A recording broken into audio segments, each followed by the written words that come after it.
Hola, soy Renata Celis y hoy les voy a hablar de Cell de Stephen King. El libro nos narra la historia a base del personaje principal que se llama Clay, quien está un día en Boston consiguiendo un trabajo, ya que él es dibujante de cómics y tiene un estilo tan particular que nunca ha encontrado trabajo. Por lo cual está en Boston y consigue un nuevo trabajo. Pero algo raro sucede mientras está comprando un helado para irse al hotel a contarle a su esposa de su nuevo trabajo. Resulta que sucede algo que le dicen el pulso. El pulso es que a través de los teléfonos lanzan un pulso electromagnético que hace que a las personas vuelvan a lo más primitivo de su cerebro, ya que, como explican en el libro, le borran el disco duro que llamamos cerebro para poder desbloquear una parte del cerebro que nosotros no utilizamos, ya que nosotros solo usamos una parte. Y lo que busca este pulso es desbloquear otra parte, que tiene otras habilidades. Entonces se nos narra cómo Clay, el personaje principal que no utiliza teléfono porque no le gustan, tiene que enfrentarse al pulso y sobrevivir junto con un grupo de sobrevivientes que logra tener, donde encuentra un anciano que se llama Tom, una niña de 15 años que se llama Alice y luego posteriormente un niño de 12 años que se llama James. Ellos tienen que ver cómo acabar con el pulso, qué es lo que tiene que, cómo surgió, qué buscan, y además de eso se tienen que enfrentar a una serie de inconvenientes a lo largo de ya que ellos al matar ya que las personas cuando tienen este pulso electromagnético se vuelven medio zombies, que ellos le llaman los del teléfono, ya que ellos se vuelven primitivos y buscan solo asesinar. Pero luego de la primera instancia donde ellos solo asesinan a quienes tienen enfrente, ellos empiezan a actuar raro, actúan como en manada. Y luego de eso se dan cuenta de que ellos en realidad están formando grupos y que en su cerebro ellos están conectados como un único ente. Y en la noche, que se ha vuelto el día para los sobrevivientes, ellos se recargan. Y que pueden incluso, con las partes desarrolladas de su cerebro, llegar a tener algunos comportamientos extraños de manada y también telequinesis en muchas otras ocasiones. Entonces ahora Clay y su grupo no solo tienen que enfrentarse a sobrevivir y a buscar a su esposa y a su hijo que quiere reencontrarse con ellos, sino que también tiene que lidiar con un tipo que es como el jefe de los locos del teléfono, que quiere algo, los guía a todos hacia un lugar donde no hay señal para hacer algo y nadie sabe lo que es. Entonces tienen que lidiar con sobrevivir, buscar a su esposa y a su hijo y además de eso buscar el trasfondo de esto y de ver qué quiere este tipo que es como el jefe de todos. El libro fue escrito por Stephen King, quien tuvo una infancia donde su padre lo abandonó a los 3 años, por lo que nunca lo conoció, y tuvo que presenciar un accidente trágico, ya que su mejor amigo quedó atrapado en la vía del tren y vio cómo el tren lo arrollaba. Muchos creen que esta es la razón de que Stephen King escriba todos sus libros, pero en realidad él dice que no, que ese evento traumático no lo llevó a escribir las historias terroríficas que él escribe, sino más bien que su tía tenía una colección de libros de terror y misterio y él los leyó y eso lo llevó a escribir misterio, ya que le encantaba mucho el género gracias a la tía que coleccionaba estos libros. La corriente literaria es contemporánea, ya que fue escrita, ya que el libro fue publicado en 2007. El libro tiene una relevancia muy importante, ya que nos propone un mundo post-apocalíptico, en el cual hay un mundo donde existe una sociedad, porque nosotros tenemos una sociedad compulsiva, consumista y tecnócrata. Y nosotros de a poco hemos ido consumiendo el mundo y destruyéndolo poco a poco. Entonces este libro nos da como una mirada post-apocalíptica de lo que podría pasar si seguimos como lo estamos haciendo ahora. El tema principal que abordé desde el personaje principal, Clay, es que es la perseverancia por salvar al mundo y ser el que cambie como todo lo que está pasando y que sea él quien cambia la situación, ya que nadie está haciendo nada por salvar a nadie. Todos, a base de este apocalipsis, los pocos sobrevivientes que quedaron solos se enfrascan en sí mismos y en su propio en su propia sobrevivencia y él es el único que está intentando acabar con estos seres telefónicos y ver y descubrir qué es lo que realmente está pasando. Entonces, él nos puede dar esa mirada y esa es la temática que yo tomé a base del personaje principal. Lo podemos ver incluso enfrascado en una cita del libro, donde mencionan que él es lo único bueno que queda en el mundo, ya que el Tom, el anciano con el primer sobreviviente que se encuentra, le dice: usted es un buen hombre. Al principio pensaba que no, pero estaba equivocado. Por lo que podemos ver que él es el único que está intentando como hacer algo y ser bondadoso, ya que él siempre tiene el ápice de salvar a la gente, no como dejarla atrás y él salvarse, sino que él siempre quiere salvar a los demás y tratar de ayudar.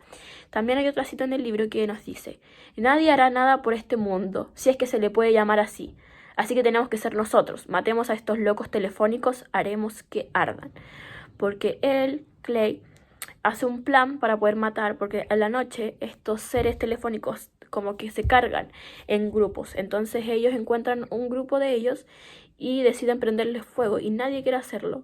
Y entonces él toma la valentía y lo hace. A pesar que Clay actúa y las decisiones que toma a lo largo de la historia siempre son acertadas y correctas, existe en una parte del libro donde se equivoca. Y cuestiono la forma en que actuó, porque se dejó llevar mucho por sus emociones y por lo que él, a lo que se aferraba, el por qué él se aferraba a la idea de que su esposa y su hijo estuviesen todavía vivos, que no se hayan convertido en estos locos telefónicos.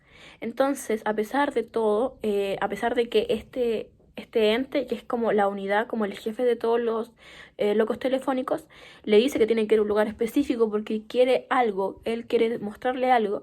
Él renuncia a esto y en cambio va hacia donde está su pueblo, donde él nació, donde está su esposa y su hijo. Y esto desencadena una serie de hechos que podrían haberse evitado si el protagonista hubiera actuado de otra forma, si hubiera ido primero, porque estaba mucho más cerca del lugar donde querían que fuera al lugar al que él fue.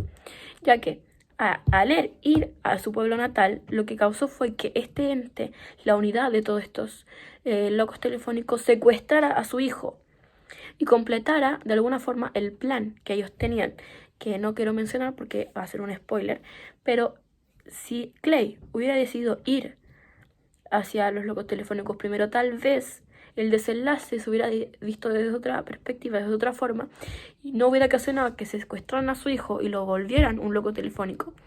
Y tampoco hubiera desencadenado una serie de cosas que pasan al final, que se podrían haber evitado y hubieran hecho que la victoria de Clay y los sobrevivientes fuese mucho mejor. A pesar de que nuestro personaje principal, Clay, se encuentra durante todo el libro esperanzado de encontrar a su esposa y su hijo, podemos ver cómo cambia de a poco la visión que tiene sobre esto.